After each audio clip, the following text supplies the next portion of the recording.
තබ්බු වැවේ අවුරුත් මොහු වැව්මාලු අද ඉන්නවා සුපිරි නිල්ලන්ඩෝ ටික. තාම පණ පිටින් ඉන්නේ. පේනවනේ.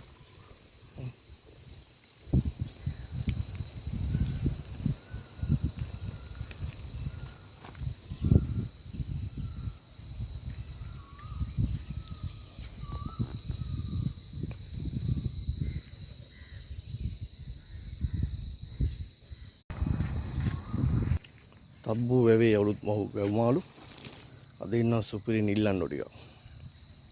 තාම පණ පිටින් ඉන්නේ. පේනවනේ.